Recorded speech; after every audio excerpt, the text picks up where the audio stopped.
nó con đây này sáng nọ những một chọn đây bien giá nhau cái đây chính là mình tôi coi chúng ta doa vì chúng ta su ban ta để dọn ta muốn biết cả sáng nọ với nhau và bắt đầu quý vị cùng hướng dẫn nhìn của mình về trung tâm sân khấu để lắng nghe bản hòa tấu từ anh em ban nhạc con nối của chúng tôi xin mời.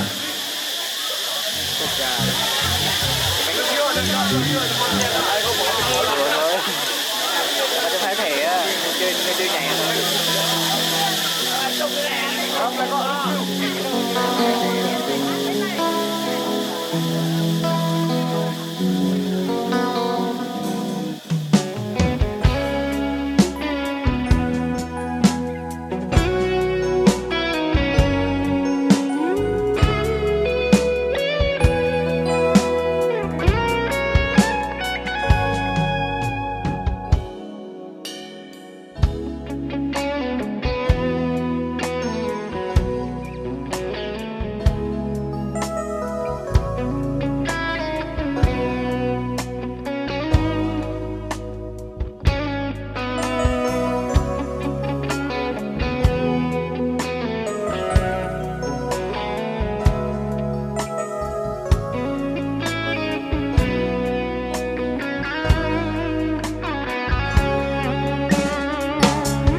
như hai bạn trẻ của một tình yêu son trẻ.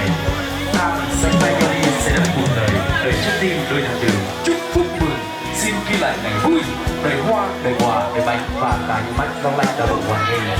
Sự có mặt đông đủ quý vị chính là minh chứng cho tình yêu của hai bạn Siêu Hiệp và Siêu Loa. Dans tes yeux, je vois des larmes de joie et j'entends en moi. Vâng, luôn quý vị cùng hướng ánh mắt nhìn của mình để cùng chiêm ngưỡng vẻ đẹp và nhân vật chính của chúng ta trong ngày hôm nay. Vâng quý vị, trong ngày hôm nay chính là ngày trọng đại của đại gia đình cũng như là cô dâu và chú rể, và đặc biệt hơn nữa ngày hôm nay chính là ngày sinh nhật của cô dâu Siêu Loa. Và để chương trình chúng ta bắt đầu một lần nữa, chúng ta cùng lắng động với cô dâu sẽ làm nghi thức đầu tiên, đó là cách bánh mừng sinh nhật trước đi nha. Đấy, sinh nhật ở đâu này? Tất cả chúng ta bưng hoa, chúng ta lăng là vợ ở cái nơi này. Duyệt đây hôm nay lại trình rầy mà ác cơ mọi bia Siêu Loa trình rầy tất lại rầy tất cái nhau để trình rầy mà ác mình nhiều dọ ở cây. Chúng ta chẳng lăng là có nơi này. Xin mời cô dâu và chú rể. Chương trình chúng ta bắt đầu một lần nữa, chúng ta cùng lắng động với cô dâu sẽ làm nghi thức đầu tiên, đó là cách bánh mừng sinh nhật trước đi nha. Đấy, sinh nhật ở đâu đấy? Tất cả chúng ta bưng hoa, chúng ta lăng là vợ ở cái nơi này. Duyệt đây hôm nay lại trình rầy mà ác cơ mọi bia Siêu Loa trình rầy tất lại rầy tất cái nhau để trình rầy mà ác mình nhiều dọ ở cây. Chúng ta chẳng lăng là có nơi này. Xin mời cô dâu và chú rể thắp ngọn nến bánh gato sinh nhật của mình. Ngày hôm nay ta cùng học nơi đây, mọi người bên nhau ta bắt mừng sinh nhật. 1, 2, 3 ta cùng thôi tắt lên. Happy birthday. Vâng, không có ngọn nến thì xin mời cô dâu và chú rể. Chú rể cầm cho chú rể, cầm cho cô dâu cắt bánh gato nhá.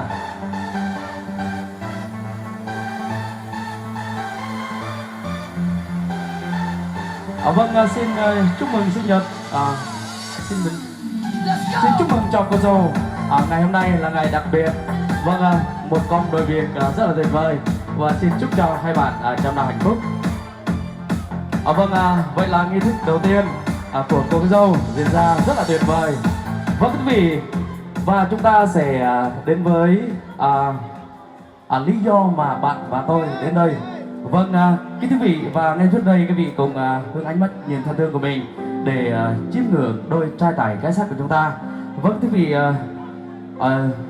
cô dâu thì duyên dáng nét na lại chẳng ai đẹp bằng, và chú rể thì cao to đẹp trai lại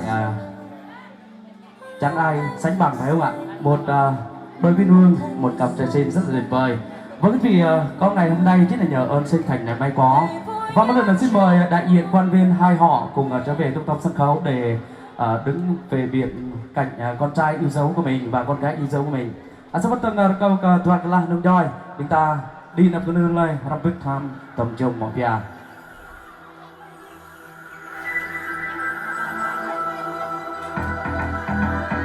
Các sang đang cây, chị lại cô sang, chẳng hiện thiếu biết, chị là ơi được tầm đeo, để tầm như đoan bằng play nhé. Thị trấn Gia Ly, Chu Bắc, Gia Lai. Để đến các sang đang mời chúng ta hoàn thành ơi vui thoát để tầm như siêu là giúp bằng play chút 2, Gia Tên, Gia Trai. Lung thao, và nhắc ở câu sang nọ cục họ. Và đi cái vang mệt nào dòng thời xa cúc chẳng tôi trong cái vang mệt nào dòng thời. Vâng, xin mời hai bên gia đình cùng cô dâu và chú rể gửi tới quý vị và lời chào một cái gật đầu ạ. Chúng ta cùng đi gửi tới nhá, sao ạ? Chúng ta bằng hết sao ạ? Sau một tầng người ta chẳng làm được nơi này chẳng mức sạc lời bật nhấp tốt phân đi cái vang mệt nào dòng thời màu đá lời rồi bọt bước sang nàng hoa chẳng môi hợp bít cờ sang nọ của nhu màu một tầng sang nọ pro bây giờ tầng đây chỉ chắc yêu củaพี่ฟังเด็กน้องยองเลยmàu bằng họa tầm hợp bít lên nông sa vất tân cò ra cô cà po sang chính là ấy đeo lên nông mò nhập tâm phân đi cờ phi bằng bẹt nòng nhòng đây câu kỹ vâng là cái mình có công ty đây đi cả rim cho đi ta họ đây để bữa nhà con họ đây điประกอบcông việc cả sang nợ còn họ lẽ cả chắc yêu đi cả nung doài đi ta họ đâyประกอบviệc và cả còn họ nhà cái họ sẽ nói cho cái này nên vâng lâu cả ôm mình đi cả gạt ơi đi ma đi cả miền qua miền đông dòng cây bất cả cái mình còn nung doài cảตัวหลักตั้งแต่về võ là mà và cái một ta đẹp là lên quạt quạt biết hàng mê một cái đó sao mọi ta đây này chẳng bằng cả màu cái nâng bưng và nhung người ta cho không biết người ta bằng quạt đây hôm nay và chẳng mang mình để tôi hàng cái này chặt chuông đừng cho người ta lằng về biết căng cần cho mê đấy có chẳng đã thâu vì người ta màu mình để chỉ có rui ra có vật sạch nọ có để nên nhớ giàu bình ta để nên chẳng bình ta mà để quạt viết là lăng lại có lấy bê bom ta nhà là mình cũng có định cho ta chẳng kết cái nâng bưng thì người ta bưng màu cái này tôi ra cùng cái này nhằm bằng cả nọc nọ thôi ta cả làm đi quạt viết để nâng về người ta nên nhớ có chẳng cả thơm ta còn bên ngoài tất cả mình có tăng nhập mình cả sao có thân mình giờ đã này họ có dần để biết giao có chẳng hạn thì xung quanh nó có đẹp hơn cũng vậy một lần nữa tôi cũng gửi lời chào đến anh chị em người Kinh cũng như là phổ thông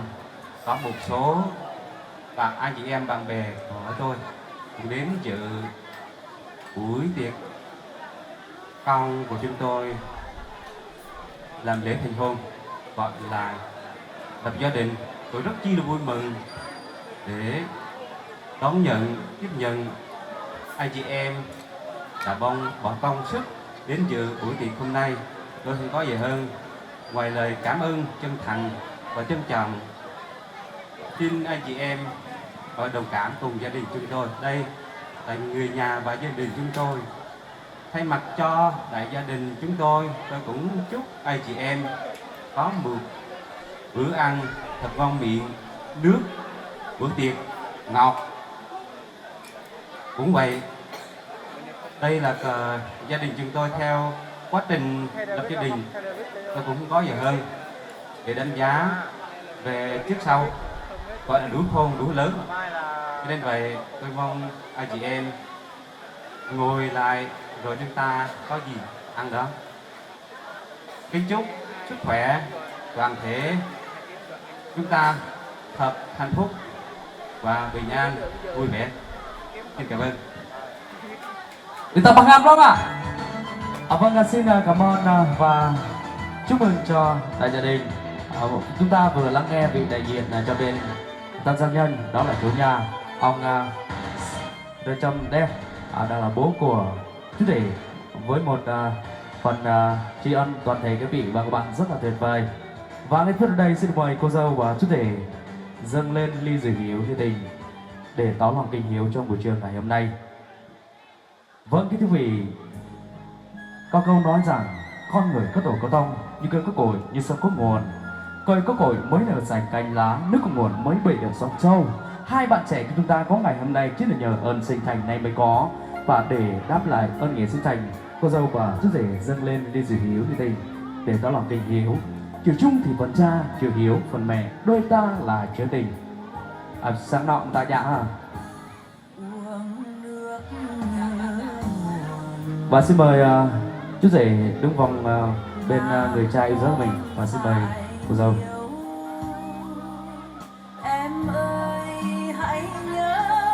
Vâng quý vị, nước biển mênh mông không đong đợi tình mẹ, mây sông đồng lòng không phổ nghĩa công cha. Táo tần mẹ nuôi con không lớn, mang cả tâm thân cởi cha che chở cho đứa con.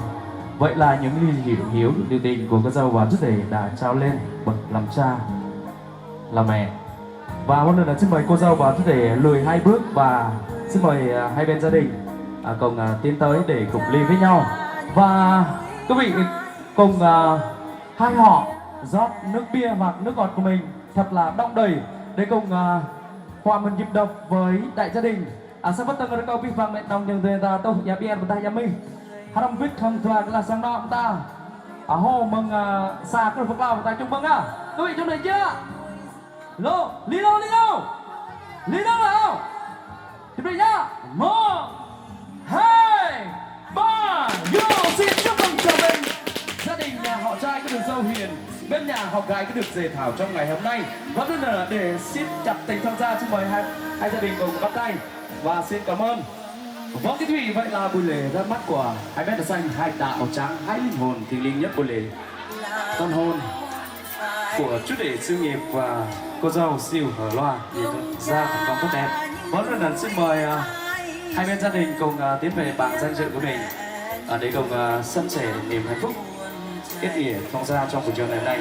Yêu là cùng nhau trong tay đi dưới con đường, là cùng trao cho nhau ngòi môi hôn, là vòng tay yêu thương ôm mãi không rời, từng phút sẽ tuyệt vời. Yêu là ngày em bên anh không chút yêu phiền, từng buồn lo trôi qua ngày bình yên, nồng nàn ta trao nhau giây phút tuyệt vời, nguyện thề luôn bên nhau mãi, dù thời gian trôi qua vẫn luôn bên người, dù ngày tháng phôi pha.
vì tình ta đang đẹp giờ đến đây ông còn vô về để anh mất xa xa một đôi tình từng yêu chỉ ra một đôi sáng lòng kính mùi xinh vì từng ai có đứa con mình sao mấy mất hy vọng mong người mấy con yêu thành công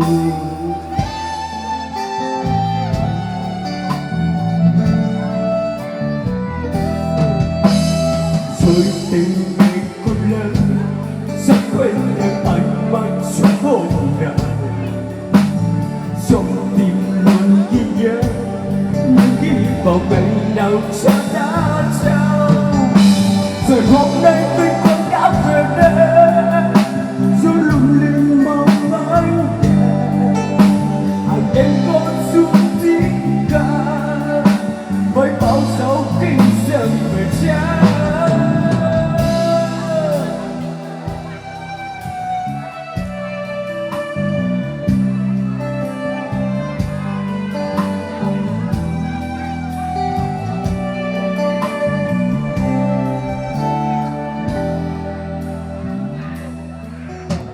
Người xưa khi còn thơ dại từ quanh quanh bên trang môi ghé ngàn đêm xin không lên đèn làm bao dòng mồ hôi của cha còn vẫn đứng yên đến bên cha và lần kể những tiếng thơ dại đằng sau những vì quả nào ai biết để trả lòng nhau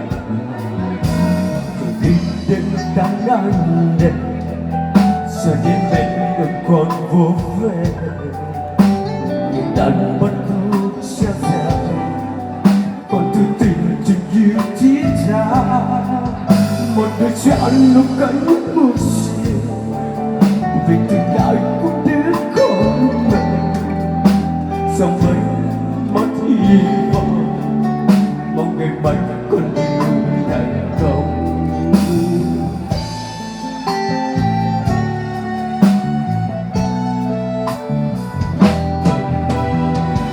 Từ ngày con lớn sẽ quên được anh mắt cho hôm nay trong tim luôn khi nhớ những ghi vào ngày nào cha đã trao rồi hôm nay tình con đã về đây dù lung linh mong ánh đèn hàng đêm con du tiếng ca với bao dấu kinh sớm về cha.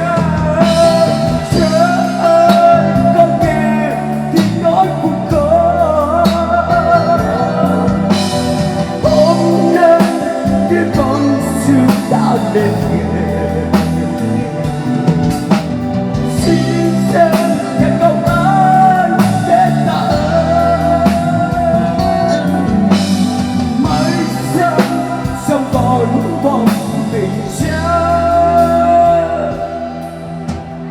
mãi sao trong còn bom mình cha.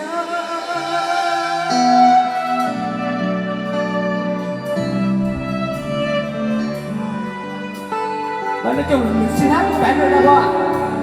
Xin đâu ạ. Sao mình hát của bạn đâu ạ.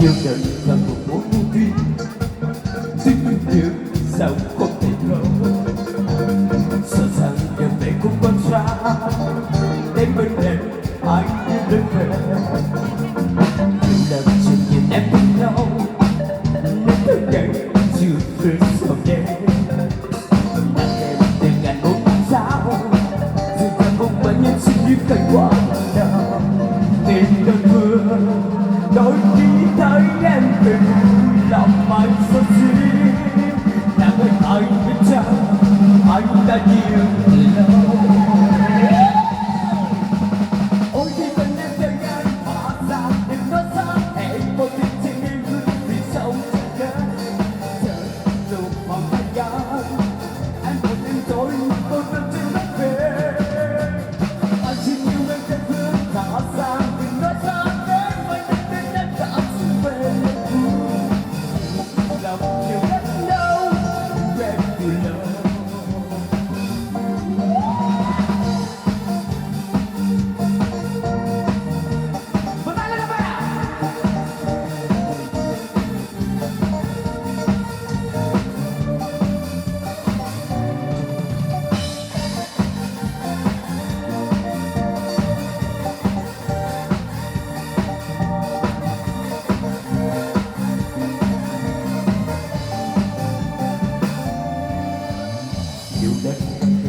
để ai yêu được về lần chuyện nhìn em trong lâu đừng ngỡ chỉ dương sầu đêm đã xem tình ngày muốn làm sao sự là mong manh em sẽ biết cảnh qua tìm đơn phương đôi khi thấy em mình vui lòng bài sâu xuyên nhà ơi ai bên trái anh đã nhìn từ lâu ôm đi bên em tay ai hóa ra đừng nói ra để có thể suy nghĩ vì sao chờ đâu mong anh gái em một tiếng thôi có câu thật chưa về anh xin cho em đơn về đã ra đừng nói ra để em mới nên đã xin về lòng yêu đến đâu em vì ôi khi mình em tay ai hóa ra đừng nói ra em còn những suy nghĩ phương từ sâu trong đời giờ nụ hồng hơi ngái em muốn em thôi mang cô đơn trên mắt về anh xin em đơn thân thương đã ra đừng nói ra để em mới em bên em đã xin về lòng yêu đến đâu đừng em từ đầu lòng yêu đến đâu em khắp ở đây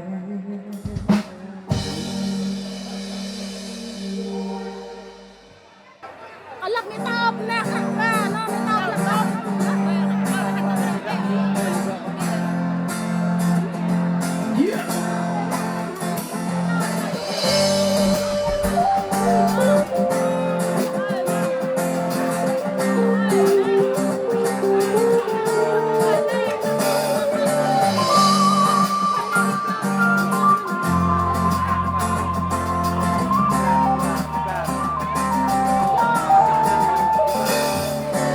đừng nhìn lại sau lưng nên cố nhìn để đâu cần xa để những đêm ta chưa bao giờ dòng nhiều dòng chơi trôi đây để cùng niềm thương vì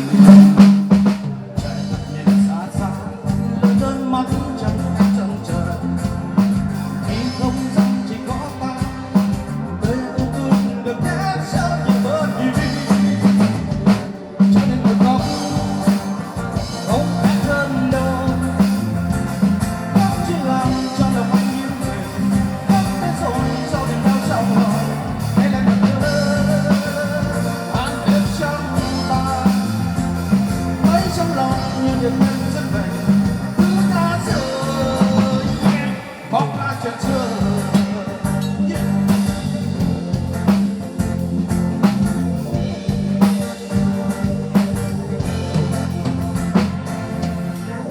lại sau lưng em cố tìm để đâu cần ra để những đêm ta chưa bao giờ dòng tình yêu dòng tin trốn đây để không biết hướng đi đâu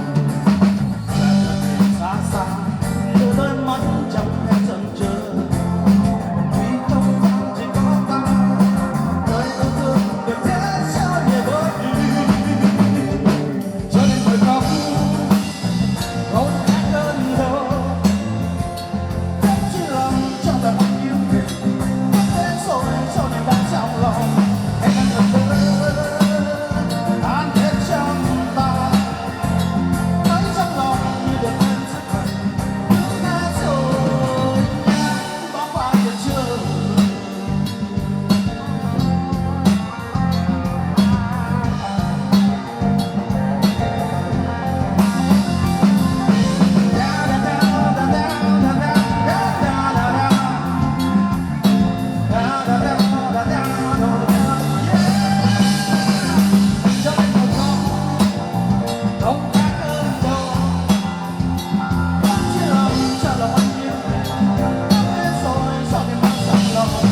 bên em mà thương, lòng người không chút thay đổi.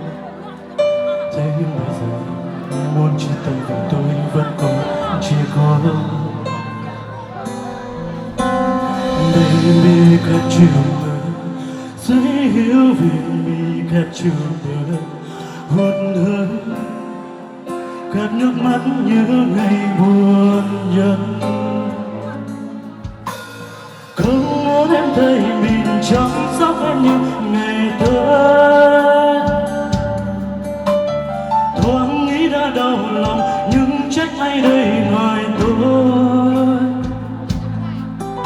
Em bước đi nhẹ nhàng nhưng trong anh bao tố, nghe câu em đừng đi nữa nhưng tay của anh biết chẳng thể một lần nói ra. Chẳng ai đâu chỉ một ngày mà tốt hơn, chẳng lầm lỗi đâu chỉ một giây mà giấc mơ mình không thể lâu dài chỉ vì tôi ngây ngô. Thời gian sẽ biên chứng tất cả và cũng có thể quên đi bỏ mặt chúng ta.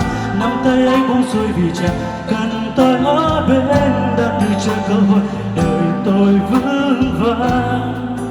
Người khóc giữa cơn mưa mới thấu đâu là chạm đáy buồn nỗi đau.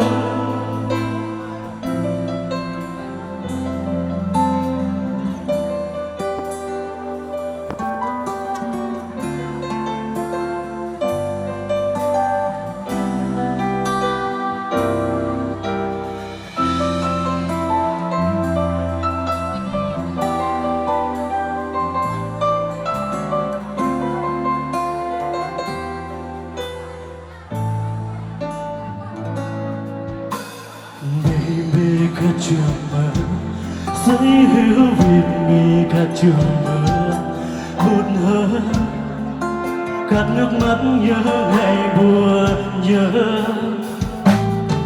Tôi trong lòng không muốn em thấy mình chăm sóc em như ngày tới,